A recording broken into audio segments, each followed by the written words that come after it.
Man in his lifetime has built few things that can compare with the grace and beauty of a ship. A ship is a masterpiece of craftsmanship, design, and structural soundness, a testimony to man's engineering capabilities. But in the building of ships, man has gone farther than designing strength in her keel and power in her guns. He has given something of himself. He has lent dignity to his architecture. Whether the ship be a mighty attack carrier of today's modern mobile navy, or a four-masted brigantine schooner, there is a certain nobility about her. The sight of a ship underway has fed man's imagination for centuries. And the desire of young men to go to sea in ships is greater than ever before. The challenge of the sea remains forever unchanged. But the young men of today's Navy who meet that challenge are the most highly trained specialists in the history of sea power. They are proud young men, sharing a proud seagoing heritage, creating new traditions. Whatever flag a man sails under, he has one thing in common with his fellow seamen: a hearty respect for the vagaries of the sea and faith in his ship. It is fitting that these men who follow the sea should congregate in recognition of the common bonds that unite them.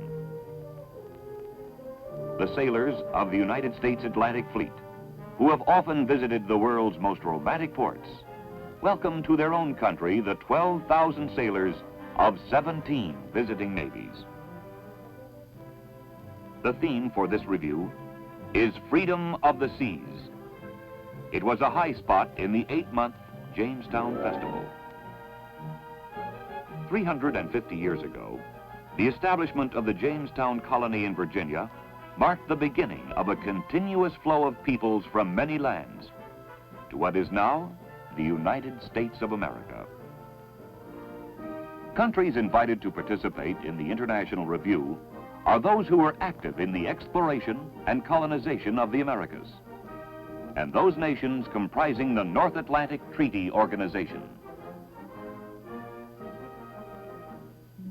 The ships stand in to Hampton Roads in preparation for the Steel Parade.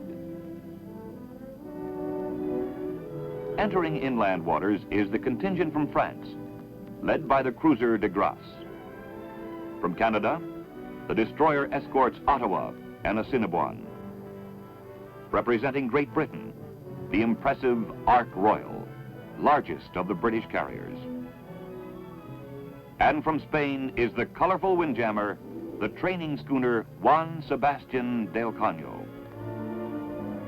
A proud, graceful lady, she will bring to the review a nostalgic reminder of the days when canvas was king. As the ships arrive, pier space at the naval base at Norfolk is at a premium. But powerful Navy tugs, driven by the Navy's own traffic cops, skillfully nudge the giant warships into their berths. There are over 100 ships to be moored, including the United States participants. And the facility with which well-trained Navy men handle these ships of all sizes is a tribute to the teamwork and detailed planning characteristic of Navy men everywhere. Local yard tugs assist the 46,000-ton Ark Royal toward her assigned berth at Pier 5.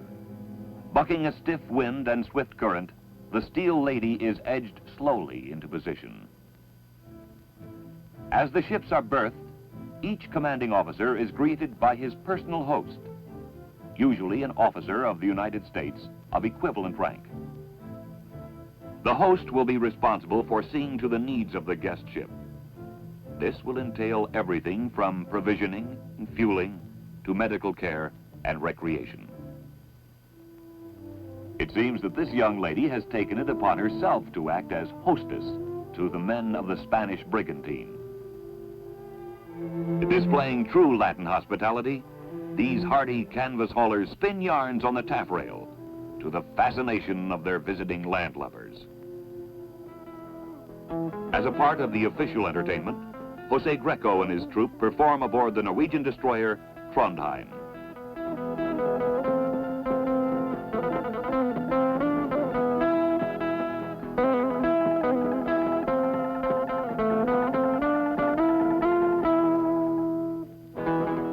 Truly a melting pot of nations, where language is no barrier, and brothers of the sea meet in mutual respect for each other.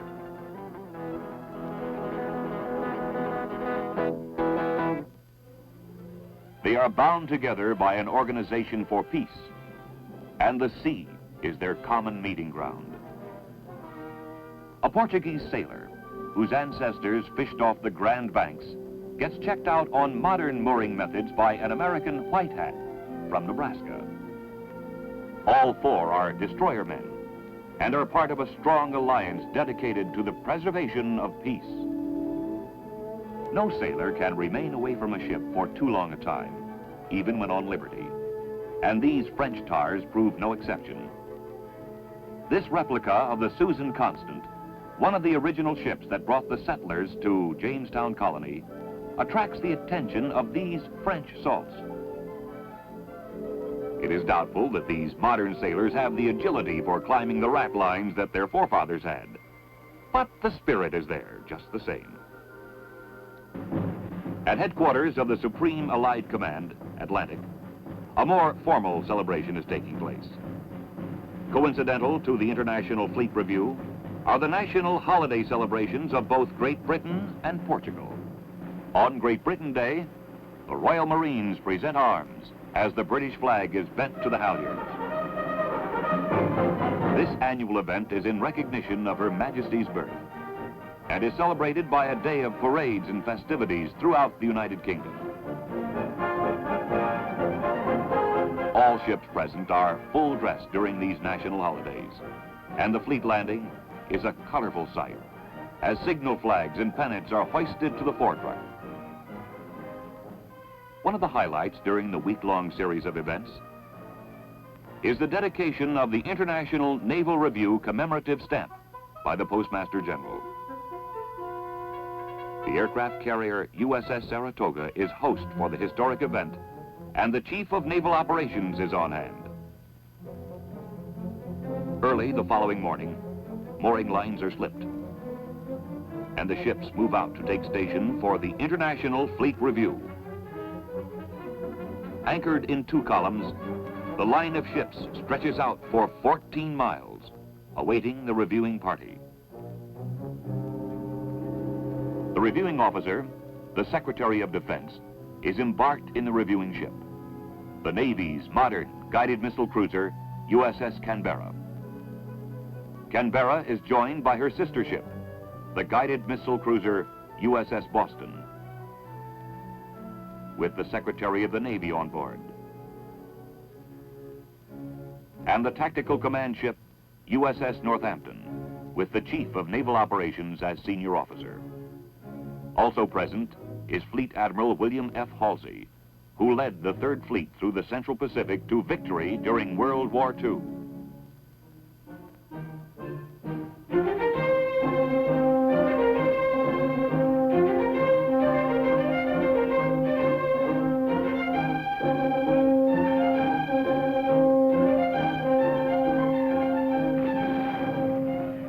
The traditional 19-gun salute is rendered in honor of the Secretary of Defense. And the Canberra's gun crew on the saluting battery is kept busy, triggering the reply. As the reviewing party proceeds down the column of foreign ships, Naval and Marine Air Commands conduct an impressive flyover. More than 200 aircraft flying in rigid formation form a canopy of air power over the reviewing dignitaries. 17 countries render honors to their navies. Their ships, whether they be battle wagons or destroyers, minesweepers, or sailing ships, are symbols of a proud tradition, upholding the freedom of the seas. A day to be remembered. The International Fleet Review.